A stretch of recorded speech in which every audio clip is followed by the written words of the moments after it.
जय हिंद दोस्तों। मेरा नाम किशन चंद है और मैं असिस्टेंट ऑडिट ऑफिसर हूँ सीएजी ऑफ इंडिया में। स्वागत है आप सभी का हमारे अपने यूट्यूब चैनल न्यू विनर्स पर। आज से कुछ दिन पहले मैंने आपसे कहा था कि मैं एसएससी सीजीएल 2026 के एस्पिरेंट्स के लिए एकदम free zero to super hero batch लेके आऊंगा। तो फ्रेंड्स, आज वो शुभ दिन आ गया है जब हम इस बैच की शुरुआत कर रहे हैं। इस बैच में हम मैथ्स के सभी टॉपिक्स को कवर करेंगे जो बिल्कुल बेसिक लेवल से एडवांस लेवल तक करवाए जाएंगे। इस बैच में हर वो स्टूडेंट भाग ले सकता है जिसे एसएससी सीजीएल 2026 में सेलेक्ट होके खुद को और अपने पेरेंट्स को प्राउड फील करवाना है। तो आप सभी इस चैनल को सब्सक्राइब कर लो ताकि आने वाले सभी इंपॉर्टेंट वीडियोस की नोटिफिकेशन आपको टाइमली मिलती रहे। तो बिना किसी देरी के आओ शुरू करते हैं। सबसे पहले एडवांस मैथ हम शुरू करने वाले हैं। एडवांस मैथ का ज्योमेट्री टॉपिक हम शुरू करेंगे। इस वीडियो में हम ज्योमेट्री के बेसिक्स सीखेंगे और जानेंगे लाइंस एंड एंगल्स के बारे में, क्योंकि लाइंस और एंगल्स ऐसा बेसिक टॉपिक है जिसके ऊपर ही ज्योमेट्री जैसे भारी भरकम इंपॉर्टेंट टॉपिक की सारी इमारत खड़ी हुई है। तो ये एक बहुत इंपॉर्टेंट टॉपिक है। चलो आगे चलते हैं, अब हम शुरू करते हैं। सबसे पहले हमें जानना होगा कि लाइन किसे कहते हैं। A straight line, one dimensional path which is made up of infinite number of points in both direction।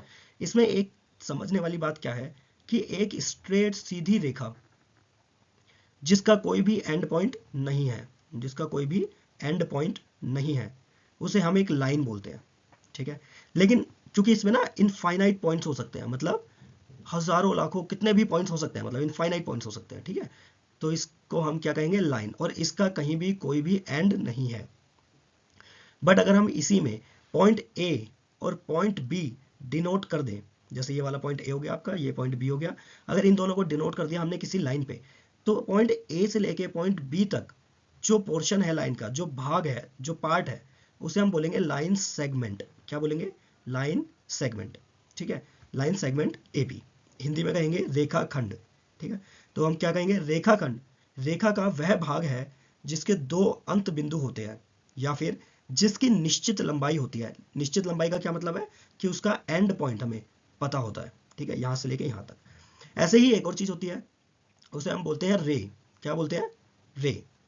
ठीक है, अब रे किसे बोलते हैं? जब हमारे पास किसी भी लाइन का ओरिजिन, मतलब कि स्टार्टिंग पॉइंट तो पता है, बट वो कहां तक जा रहा है वो हमें नहीं पता। ठीक है, यानी कि एक का एंड पॉइंट पता है, ठीक है, बट दूसरा एंड कहाँ है वो नहीं पता, तो इसे बोलेंगे हम रे। जैसे कि सन, सन से जो सूरज की किरणें आती हैं, ठीक है, इसको हिंदी में किरण बोलते हैं। तो जो किरणें आती हैं वो क्या है हमारे लिए? रेज है, रेज। क्यों? क्योंकि उनका ओरिजिन पॉइंट यानी कि स्टार्टिंग पॉइंट तो हमें पता है कि सन से शुरू हो रही है, बट वो कहाँ तक जाएंगी वो हमें नहीं पता है। ठीक है, तो ये है हमारा रेज। अब हम देखेंगे different types of lines. Lines कितने टाइप की होती है और कौन कौन से टाइप की लाइंस हमें पढ़नी है। सबसे पहले पढ़नी है हमें परपेंडिकुलर लाइंस। तो कोई भी दो लाइंस परपेंडिकुलर तब होती हैं जब वो दो कंडीशंस को फुलफिल करें। कौन कौन सी दो कंडीशन? अच्छा, परपेंडिकुलर लाइंस मतलब लंबवत रेखाएं। तो लंबवत रेखाएं कब होंगी? जब वो दो कंडीशंस को पूरा करेंगी। पहला क्या है कि एक लाइन दूसरी लाइन को टच करे, ठीक है, किसी भी पॉइंट पे। अब ये हो गया फर्स्ट पॉइंट। अब सेकंड कंडीशन है कि वो जो जिस पॉइंट पे टच कर रही है वो पॉइंट ऐसे करके 90 डिग्री का एंगल बना रहा हो दोनों लाइंस के बीच में।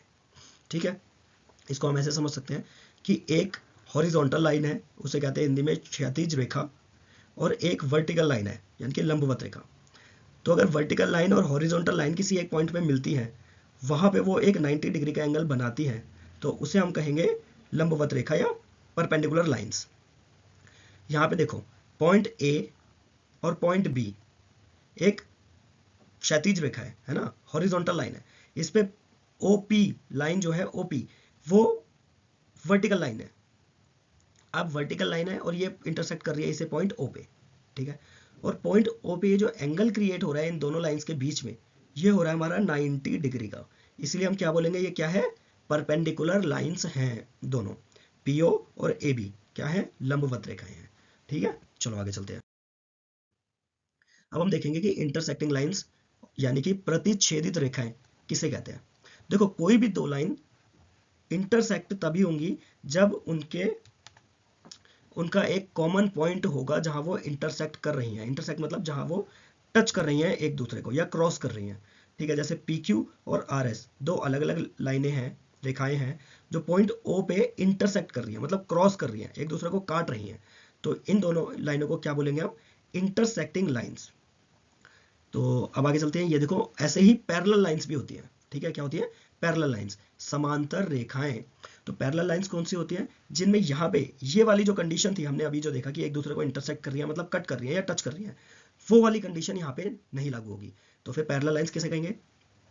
कोई भी दो लाइंस पैरेलल लाइंस तब होंगी जब उन दोनों के बीच का जो डिस्टेंस है वो हमेशा सेम रहे, ऑलवेज इक्वल। ठीक है, ऑलवेज इक्वल डिस्टेंस। और इसके अलावा सिर्फ यही नहीं, इसके अलावा दूसरा पॉइंट क्या है कि ये दोनों लाइंस कभी भी एक दूसरे से इंटरसेक्ट नहीं करेंगी। मतलब ना तो एक दूसरे को टच करेंगी, ना ही एक दूसरे को क्रॉस करेंगी। ठीक है, हमेशा एक ही डायरेक्शन में पैरेलल चलती जाएंगी। इन दोनों के बीच का जो डिस्टेंस होगा वो भी हमेशा क्या होगा? कांस्टेंट होगा। कांस्टेंट मतलब समान रहेगा हमेशा। ठीक है, इसको कहते हैं पैरेलल लाइंस। चलो आगे चलते हैं।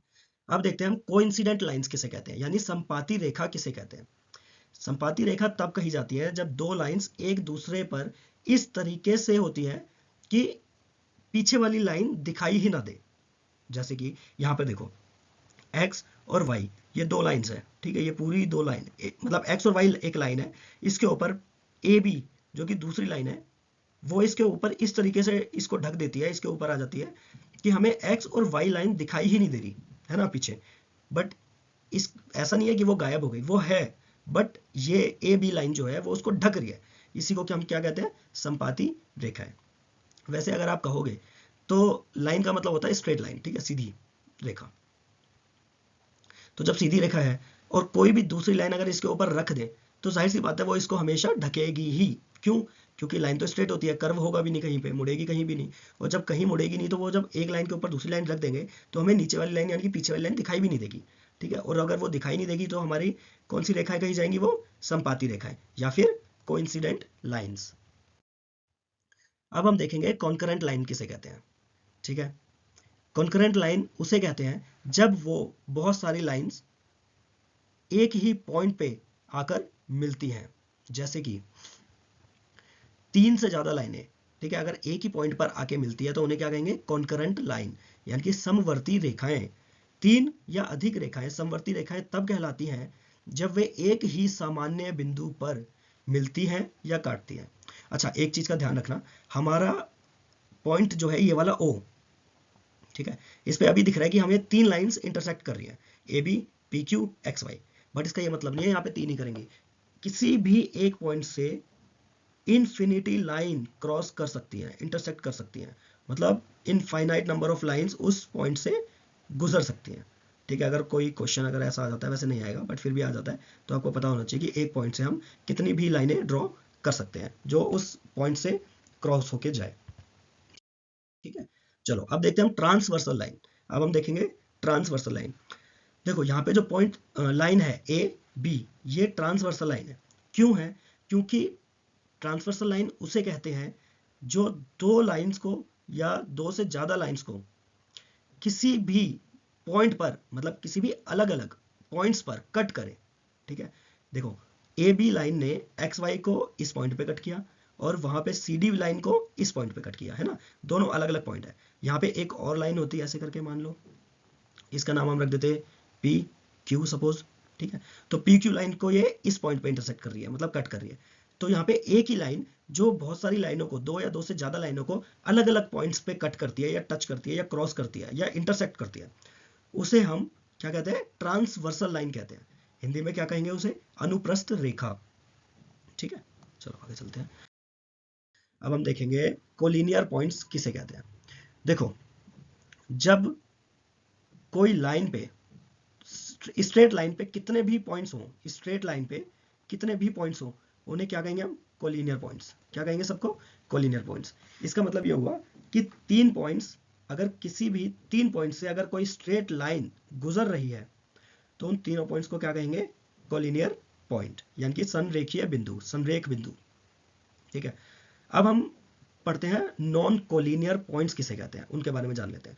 देखो, जब लाइन पॉइंट्स इस तरीके से हो कि हम तीन पॉइंट्स को मिला के कोई भी एक स्ट्रेट लाइन ना खींच पाए, सिंगल लाइन ना खींच पाए, तो समझ लो वो नॉन कोलिनियर पॉइंट्स हैं। क्या है वो? Non collinear points. ठीक है, नॉन सीपी, ये इंपॉर्टेंट पॉइंट था। अब हम आगे पढ़ते हैं एंगल किसे कहते हैं। देखो, जब दो लाइंस, ठीक है, मान लो ये ए है पॉइंट, ये बी है, ठीक है, और ये मान लो सी है। जैसे लाइन ए बी और ए सी इंटरसेक्ट कर रही है पॉइंट ए पे, तो इन दोनों लाइन के बीच में ना कोई एंगल जरूर बनेगा। ठीक है, कोई ना कोई एंगल जरूर बनेगा, यानी कि वो एक दूसरे से कितना इंटरसेक्ट, मतलब कितने अलग है, कितना अलग, किस एंगल पे अलग हो रही है। ठीक है, उन दोनों के बीच के एंगल को क्या कहा जाता है? उन दोनों के बीच को क्या कहा जाता है? एंगल कहा जाता है। इसे हम किस में मेजर करते हैं? डिग्री में। टोटल कितनी डिग्री होता है? देखो, टोटल जो है हमारे पास 360 होता है, यानी कि किसी भी एक पॉइंट का चारों तरफ का एंगल अगर हम देख लेंगे तो वो होगा 360 डिग्री। ठीक है, यानी कि अगर हम कहें कि एक लाइन है ऐसे और उसी के ऊपर दूसरी भी लाइन है, जिन यानी कि हम इनके बीच का जो एंगल है वो 0 डिग्री है, और इसका अगर हम एंगल देख रहे हैं तो वो बाहर का एंगल कितना निकलेगा? 360 डिग्री। कितना निकलेगा? 360 डिग्री। ठीक है, यानी कि क्या हम ऐसा कह सकते हैं कि 0 डिग्री और 360 डिग्री इक्वल है? हाँ, बिल्कुल कह सकते हैं। ठीक है, अगर किसी के बारे में कहा जाता है दो लाइंस के बीच में कि लाइन ए बी और ए सी के बीच में 0 डिग्री का एंगल है, ए बी और यही ए सी पॉइंट है, ठीक है, इन दोनों के बीच में क्या है? 0 डिग्री का एंगल है, तो क्या हम ये कह सकते हैं कि वो 360 डिग्री भी बोल रहे हैं? हाँ, बिल्कुल कह सकते हैं। ठीक है, तो ये भी एक इंपॉर्टेंट पॉइंट है, याद रखना इसको। चलो, अब हमने एंगल समझ लिया, अब हम देखते हैं टाइप्स ऑफ एंगल कौन कौन से होते हैं। सबसे पहला एंगल होता है एक्यूट एंगल। एक्यूट एंगल होता है जब हम ना सारे एंगल को किससे डिनोट करते हैं? हम थीटा से डिनोट कर लेते हैं। चलो, ठीक है, इसको हम थीटा कहते हैं, इसको हम मान लेते हैं कि ये 62 डिग्री है। बट हम ये कब कहेंगे कि एंगल जो है वो एक्यूट एंगल है? कब कहेंगे? हम तब कहेंगे जब थीटा की वैल्यू लेस देन 90 डिग्री होगी। क्या होगी? Less than 90 degree. अच्छा, लेस देन 90 डिग्री में 0 डिग्री भी आता है, तो क्या एक्यूट एंगल 0 डिग्री भी होता है? नहीं, बिल्कुल नहीं, 0 से बड़ा होना चाहिए। ठीक है, यहाँ ये कंडीशन, यहाँ इक्वल का साइन नहीं है कहीं भी, देखो ग्रेटर देन और लेस देन का साइन है। ठीक है, तो 0 से बड़ा होना चाहिए थीटा, लेकिन 90 डिग्री से कम होना चाहिए, ये कंडीशन याद रखना। ऐसे ही राइट एंगल कब कहते हैं? किसी भी एंगल को राइट एंगल या समकोण कब कहा जाता है? उसे हम उसे समकोण तब कहते हैं जब उनके बीच का जो एंगल है, ये जो है थीटा, इसकी वैल्यू एग्जैक्टली 90 डिग्री होती है। कितनी होती है? Exactly 90 degree. ठीक है, तब हम क्या बोलेंगे? उसे राइट एंगल बोलेंगे, और हिंदी में क्या कहेंगे? उसे समकोण कहेंगे। ठीक है, अगर थीटा की वैल्यू 90 से ज्यादा है, थीटा की वैल्यू 90 से ज्यादा है, तो हम क्या कहेंगे? उसे ऑब्ट्यूज एंगल। हिंदी में क्या कहेंगे? अधिक कोण। क्या कहेंगे? अधिक कोण। अगर हम कह रहे हैं थीटा की वैल्यू 90 से ज्यादा है और 90 से ज्यादा होते ही हम उसे ऑब्ट्यूज एंगल कह रहे हैं, तो क्या थीटा की वैल्यू अगर 180 डिग्री हो तब भी हम उसे ऑब्ट्यूज एंगल कहेंगे? जी नहीं, बिल्कुल नहीं। थीटा की वैल्यू ऑब्ट्यूज एंगल बनने के लिए 180 डिग्री से कम होनी चाहिए, यानी कि 90 और 180 के बीच में होनी चाहिए। ठीक है, तब उसे हम कहेंगे ऑब्ट्यूज एंगल। ठीक है, ऐसे ही एक होता है हमारा स्ट्रेट एंगल। क्या होता है? रेखीय कोण। क्या होता है? रेखीय कोण। रेखीय कोण में हमारा जो थीटा की वैल्यू होती है, मतलब दो लाइन अगर हम पॉइंट्स दे दें यहाँ पे ए ओ और यहाँ पे पॉइंट रख लो बी, दो लाइनें मान लेते हैं, ठीक है, ए ओ और ओ बी, इन दोनों के बीच का जो एंगल बन रहा है वो 180 डिग्री बन रहा है, यानी कि ए बी एक स्ट्रेट लाइन बना रहे हैं, सीधी रेखा बना रहे हैं, तो हम इनके बीच के कोण को क्या कहेंगे? रेखीय कोण, यानी कि स्ट्रेट एंगल। तो क्या हम ये कह सकते हैं कि हर स्ट्रेट लाइन पे, हर स्ट्रेट लाइन के हर पॉइंट पे जो एक एंगल हमेशा बनता है वो यही वाला होता है? हाँ, बिल्कुल कहेंगे, स्ट्रेट एंगल ही हमेशा बनेगा। कब? जब लाइन स्ट्रेट होगी, तो उसके हर पॉइंट पे स्ट्रेट एंगल बनेगा। चलो आगे देखते हैं। ऐसे ही होता है रिफ्लेक्स एंगल। क्या होता है रिफ्लेक्स एंगल? इसे बोलते हैं वृहत कोण। क्या बोलते हैं? वृहत कोण। वृहत कोण। ठीक है, इसके लिए कंडीशन क्या होती है? वृहत कोण होता है जब हमारे थीटा यानी कि एंगल की वैल्यू ग्रेटर देन हो 180 डिग्री से। मतलब 180 से थीटा बड़ा होना चाहिए। लेकिन लेकिन लेकिन क्या हम थीटा की वैल्यू अगर 360 ले लें तो वो हमारा वृहद कोण बनाएगा? जी नहीं, वो वृहद कोण नहीं बनाएगा। उसके लिए मतलब वृहद कोण बनाने के लिए थीटा की वैल्यू को 360 से कम होना चाहिए। ठीक है, 360 अगर हो गया तो वो वृहद कोण नहीं रहेगा, वो कंप्लीट एंगल बनाएगा, पूर्ण कोण बनाएगा। क्या बनाएगा? पूर्ण कोण। ठीक है, तो वृहद कोण कब होगा? जब थीटा की वैल्यू 180 से लेकर 360 डिग्री के बीच में कहीं होगी। वहीं पे अगर थीटा की वैल्यू 360 डिग्री हो जाती है तब हम उसे क्या बोलेंगे? Complete angle. क्या बोलेंगे? Complete angle.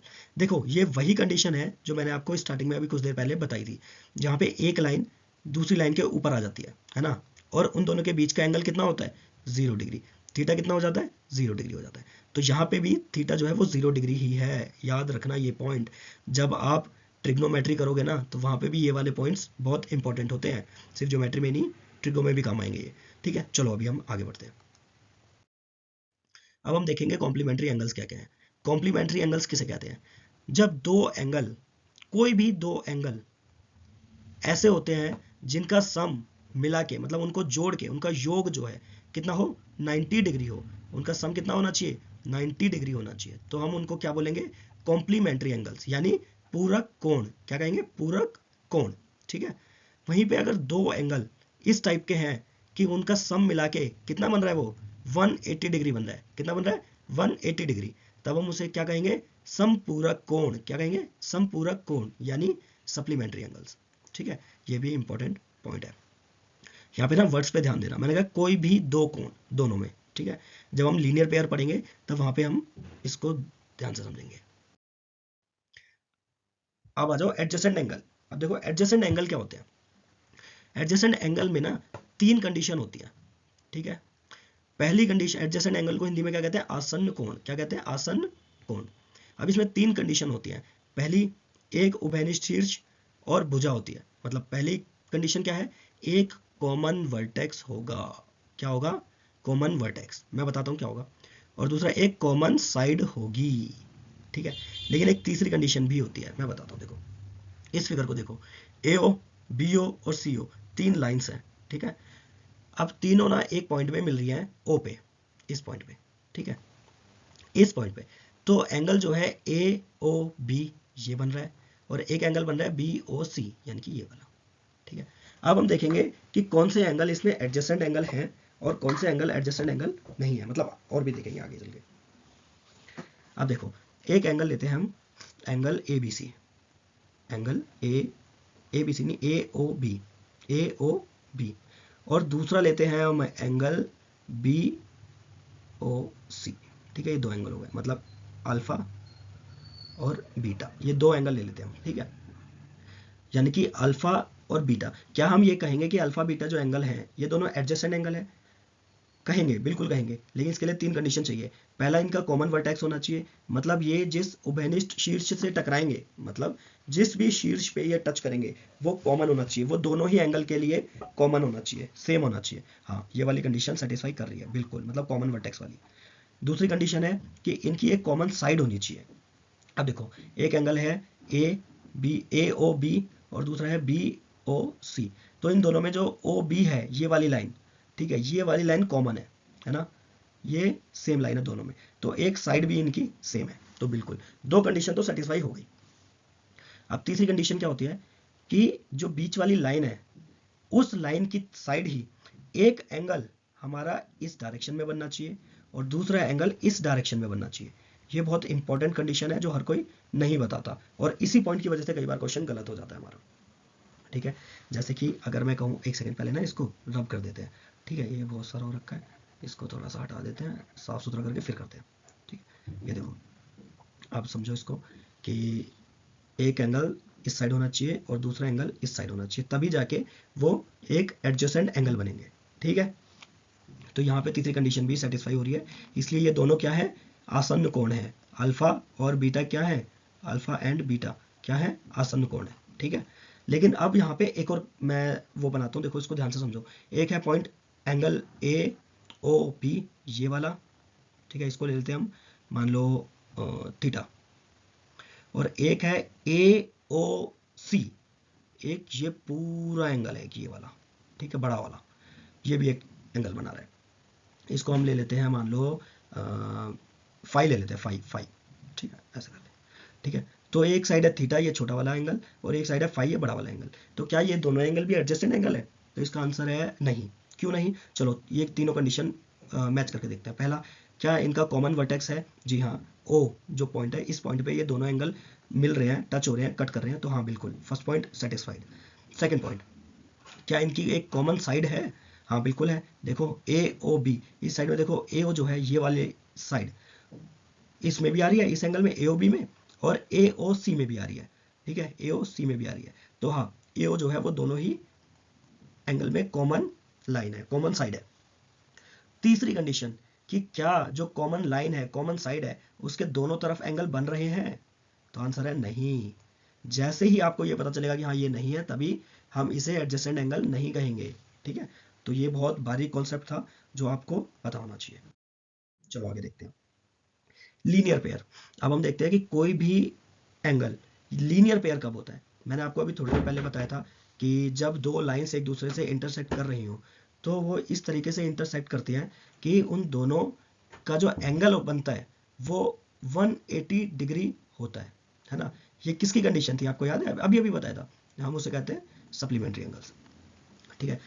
तो सप्लीमेंट्री एंगल और लीनियर पेयर, है ना, इन दोनों में डिफरेंस क्या है फिर, है ना। ये भी तो सप्लीमेंट्री एंगल ही हुआ, हाँ बिल्कुल हुआ, लेकिन यहाँ पे ये जो एंगल है, इसको एंगल ले लेते हैं, इसको लेते हैं अल्फा, इसको ले लेते हैं बीटा। तो अल्फा और बीटा एंगल जो है ये दोनों ही ए बी डी लाइन पर एग्जिस्ट करते हैं, यानी कि एक सिंगल स्ट्रेट लाइन पर। किस पर? स्ट्रेट लाइन पर, सीधी रेखा पर, ठीक है, स्ट्रेट लाइन पर एग्जिस्ट करते हैं। इसीलिए ये क्या है? लीनियर पेयर है।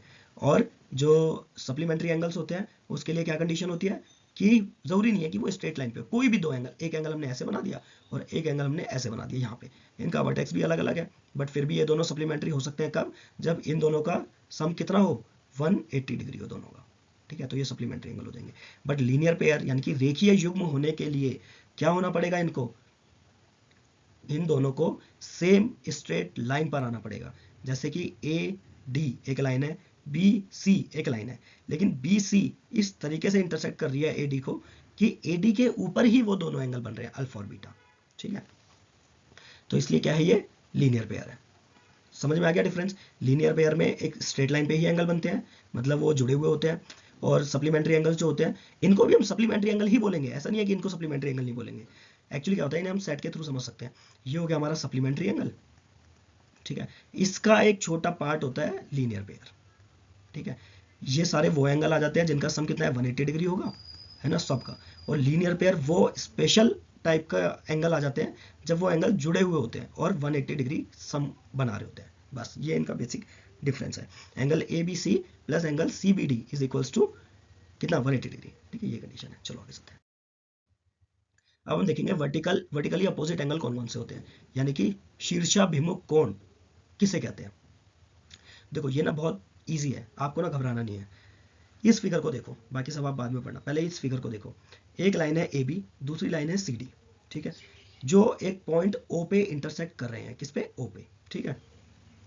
ये कह रहा है कि वर्टिकली अपोजिट एंगल वो होंगे जब दो स्ट्रेट लाइन एक दूसरे को किसी पॉइंट पे कट करें तो उनके आमने सामने के जो एंगल हैं वो सेम होंगे।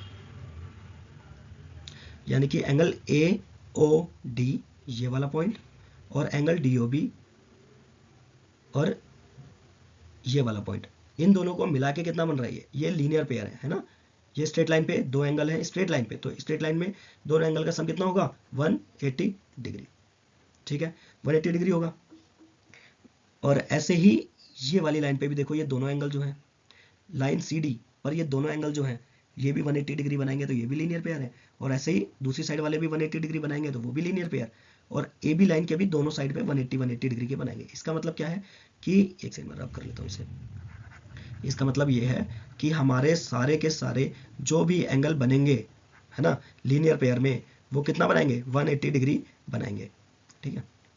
चलो अब देखते हैं कि हमारे वर्टिकली अपोजिट एंगल्स इक्वल कैसे होते हैं। देखो यहाँ पे इस फिगर को ध्यान से देखो, angle A O D is equals to angle B O C. हमें ये प्रूव करना है। कैसे प्रूव करेंगे? देखो ये वाला एंगल मान लो कितना है x, ठीक है, ये वाला एंगल कितना हो जाएगा 180 डिग्री माइनस x। क्यों? क्योंकि हमें पता है इस वाले एंगल का सम और इस वाले एंगल का सम 180 डिग्री का होगा, ठीक है। एक एंगल अगर x है तो दूसरा क्या होगा, 180 में से x को माइनस कर दो, वो वाला, ठीक है। अब सिमिलरली इस पूरे को देखो, इस पूरी लाइन को, ठीक है, इसमें भी ये दोनों पॉइंट जो है लीनियर पेयर है, यानी कि अगर ये वाला एंगल 180 माइनस x है तो ये वाला कितना हो जाएगा, ये हो जाएगा, इस एंगल को 180 में से माइनस कर देंगे तो हमें ये एंगल मिल जाएगा, तो 180 माइनस 180 माइनस x, ठीक है, यही तो आएगा। इसको ब्रैकेट को खोलेंगे तो ये वाला माइनस हो जाएगा और ये वाला x प्लस हो जाएगा, तो ये माइनस से माइनस कट जाएगा और प्लस का x बच जाएगा, यानी कि इसकी वैल्यू कितनी होगी x, यानी कि ये वाला x और ये वाला x दोनों बराबर हो जाएंगे, ठीक है, समझ में आ गया। और सेम फॉर्मूले से अगर ये वैल्यू x आ रही है तो ये वाली वैल्यू भी क्या आएगी 180 माइनस एक्स, तो 180 माइनस एक्स 180 माइनस एक्स, ये दोनों भी इक्वल हो जाएंगे, AOC इक्वल टू DOB, ठीक है, ये भी इस तरीके से इक्वल हो जाएंगे। तो वर्टिकली अपोजिट एंगल का आप सीधा सा मतलब समझो कि कोई भी दो लाइन अगर क्रॉस कर रही हैं, ठीक है, तो उनके आमने सामने का जो एंगल होगा वो बराबर होगा, बस। ये वाला कितना है और वो जितना भी होगा उनका टोटल का सम होगा 360 डिग्री, ठीक है। और जो भी लीनियर पेयर आप चारों बनाओगे, 4 लीनियर पेयर बनेंगे, है ना, तो चारों लीनियर पेयर का सम कितना होगा 180 डिग्री। बस ये दो कंडीशन है, इन दो को याद रखेंगे तो आप ये समझ जाएंगे, ठीक है, ये इजी है। चलो अब हम पढ़ते हैं करस्पॉन्डिंग एंगल्स। अब हम देख रहे हैं कि कोई भी एक ट्रांसवर्सल लाइन, ठीक है, ये वाली हमारी दो पैरेलल लाइंस को अगर इंटरसेक्ट करे अलग अलग पॉइंट्स पे, तब हम देखेंगे कि वो कितने एंगल बनाती है और कौन से एंगल इक्वल होते हैं, कौन से एंगल इक्वल नहीं होते। चलो सबसे पहले हम देखेंगे कि एंगल करस्पॉन्डिंग एंगल्स, ठीक है, ये बोल रहे हैं कि करस्पॉन्डिंग एंगल्स तब बनते हैं जब कोई ट्रांसवर्सल लाइन दो पैरेलल लाइंस को इंटरसेक्ट करे और सेम मतलब कि the angles form on the same position on both lines, दोनों ही पैरेलल लाइंस की सेम पोजीशन पे जो एंगल बनेंगे वो करस्पॉन्डिंग एंगल्स कहलाए जाएंगे, ठीक है। जैसे कि एंगल 1 और 5 का पेयर, ठीक है, 2 और 6 का पेयर, 3 और 7 का पेयर, 4 और 8 का पेयर, ये एंगल हमेशा इक्वल होंगे, ठीक है। एंगल 1 जितना होगा उतना ही एंगल 5 होगा, एंगल 2 जितना होगा उतना ही एंगल 6 होगा, एंगल 3 जितना होगा उतना ही एंगल 7 होगा और एंगल 4 जितना होगा, ठीक है, उतना ही एंगल 8 होगा। देखो अब आपने ये पॉइंट समझ लिया करस्पॉन्डिंग एंगल्स कौन से होते हैं। अब आप ये सोचो, अभी अभी हमने वर्टिकल अपोजिट एंगल किया है ना, कि कोई भी दो स्ट्रेट लाइन अगर कट करेंगे, इंटरसेक्ट करेंगे, तो उनके सामने वाले जो एंगल्स हैं वो इक्वल होंगे। तो यहाँ पे 1 और 4 भी इक्वल है ना, 1 और 4 इक्वल है, 2 और 3 इक्वल है, यहाँ पे 5 और 8 इक्वल है और 6 एंड 7 इक्वल है, ठीक है। तो हम इससे बहुत सारी चीज़ सीख सकते हैं। देखो क्या क्या निकाल सकते हैं, 1 इक्वल टू 4, बट अभी अभी हमने, ये था हमारा वर्टिकल अपोजिट एंगल। अभी अभी एक और चीज़ पढ़ी कि 1 जो है वो इक्वल टू 5 भी है, क्यों है, क्योंकि वो कौन सा एंगल है, करस्पॉन्डिंग एंगल्स। कौन सा एंगल है ये, करस्पॉन्डिंग एंगल, ठीक है। और ये वाला कौन सा था, वर्टिकली अपोजिट एंगल्स, ठीक है। तो और 5 और 8 भी इक्वल है, अभी तो किया हमने, ठीक है, ये फिर से हमारा 8 आ गया, तो ये वाला फिर से क्या पड़ा, वर्टिकली अपोजिट एंगल इक्वल, ठीक है, 5 8, मतलब 1 4 5 8 ये सारे एंगल सेम है, चारों एंगल। ऐसे ही हम क्या निकालेंगे, 2 इक्वल टू 3, क्यों, वर्टिकली अपोजिट एंगल की वजह से, ठीक है। और 3 इक्वल टू कितना है 7, क्यों भाई 3 और 7 इक्वल क्यों है, क्योंकि अभी हमने पढ़ा कि करस्पॉन्डिंग एंगल है ये, ठीक है, करस्पॉन्डिंग एंगल इक्वल हुए। लेकिन जैसे हमने 7 पढ़ा तो हमें तुरंत समझ में आ गया 7 एंड 6 भी तो इक्वल है, क्यों, क्योंकि ये वर्टिकल अपोजिट एंगल है। तो 2 3 7 6 ये सब इक्वल है, ठीक है। अब इनके ना बस नाम आपको याद रखने हैं। आप अगर ये डायग्राम अच्छे से समझ गए तो एग्जाम में बहुत सारे क्वेश्चन आप मतलब बहुत जल्दी कर लोगे। जैसे अगर किसी बच्चे को करने में 60 सेकंड लग रहे हैं, ठीक है, 60 सेकंड लग रहे हैं, तो आपको उसी क्वेश्चन को करने में 20 सेकंड लगेंगे सिर्फ, अगर आप इन सब डायग्राम को बहुत अच्छे से कर लेते हो और दूसरा वाला अगर इनको अच्छे से नहीं करता है तो, ठीक है, इतना फर्क पड़ेगा। चलो अब देखते हैं अल्टरनेट एंगल्स कौन से होते हैं। When a transversal intersects two parallel lines, अगर हाँ वही दो parallel angles formed on opposite side of the transversal are called alternate angles. ये बोल रहे हैं कि ट्रांसवर्सल लाइन पे अपोजिट साइड में जो भी एंगल होंगे, ठीक है, वो इक्वल होंगे। जैसे कि एंगल 3 इक्वल टू एंगल 6, यानी कि 3 और 6 हम तो पहले ही उसको प्रूव कर चुके हैं, 3 और 6 इक्वल है है ना। ऐसे 4 5 इक्वल है, हम ये भी प्रूव कर चुके हैं भाई, 4 एंड 5 भी इक्वल है, ठीक है। तो ये भी हमने प्रूव कर दिया। इनका नाम क्या है, लेकिन नाम याद कर लेना, ठीक है, अल्टरनेट एंगल्स। चलो आगे चलते हैं, करस्पॉन्डिंग एंगल्स एक बार देख लेते हैं हम कौन कौन से हैं फिर से। जैसे 4 6, अच्छा इसमें ना अलग अलग भी है, देखो 4 और 6 मिला के ये 180 डिग्री बनेगा, कितना बनेगा 180 डिग्री। एंगल 3 और एंगल 5 मिला के कितना बनेगा 180 डिग्री, ठीक है। क्यों बनेगा ये अभी समझाता हूँ मैं। देखो हम 3 और 5 वाले एग्जांपल से समझते हैं, इन्हें बोलते हैं हम इंटीरियर एंगल्स, यानी कि आंतरिक कोण। अभी जो आंतरिक कोण है 3 और 5, इन दोनों का सम 180 डिग्री ही क्यों होगा, ये हम देख लेते हैं, ठीक है, ये जान लेते हैं एक बार। अभी अभी हमने पढ़ा कि करस्पॉन्डिंग एंगल है तो 1 और 5 इक्वल होंगे, है ना। और हमें ये भी पता है कि 1 और 3 जो है ये एक स्ट्रेट लाइन पे हैं, और एक ये एंगल और ये एंगल दोनों एक लीनियर पेयर बना रहे हैं। जब ये लीनियर पेयर बना रहे हैं तो इन दोनों का सम कितना होगा 180 डिग्री। और हमें ये पता है कि 1 और 5 इक्वल है, तो 1 को हटा के अगर हम 5 रख दें यहाँ पे, तो 5 और 3 का सम कितना होगा 180 डिग्री, बिल्कुल सही है। तो इसका मतलब क्या हुआ, आंतरिक कोणों का जो सम होता है, जोड़ होता है, वो कितना होता है 180 डिग्री होता है। कितना होता है 180 डिग्री होता है, ठीक है। अच्छा ऐसे ही यदि यांत्रिक कोण हो गए, ऐसे ही ना बाहरी कोण भी होते हैं, यानी कि बहिष्कोण कहते हैं। बहिष्कोण यानी कि एक्सटीरियर एंगल्स, 2 और 8, 1 एंड 7। जब 1 प्लस 7 करेंगे तो भी ये 180 डिग्री बनेगा, और 2 प्लस 8 करेंगे तब भी ये 180 डिग्री बनेगा। क्यों, क्योंकि हमें पता है यहाँ पे हमने कितना लिया था, पहले 3 लिया था। हमें पता है कि 3 और 8 बराबर है ना, बताया था ना अभी 3 और 8 बराबर होते हैं, ठीक है। जब 3 और 8 बराबर हैं और 2 और 3 क्या बना रहे हैं, लीनियर पेयर बना रहे हैं, और लीनियर पेयर का सम कितना होता है 180 डिग्री होता है। तो जैसे ये 180 डिग्री हुआ सॉरी, जैसे ये 180 डिग्री हुआ, हमें पता चल जाएगा कि हम 3 और 8 को भी अगर ऐड करेंगे तो उनका सम कितना आएगा 180 डिग्री। क्यों आएगा, क्योंकि 2 की जगह पे अगर 8 को हम रख देते हैं, एंगल 8 को हम रख देते हैं, तो भी तो सेम ही है। अगर हम इसको 8 लेके चले तो 8 और 3 का सम कितना होगा 180 डिग्री, ठीक है। तो यही ये चीज़ यहाँ पे बता रखी है, ठीक है।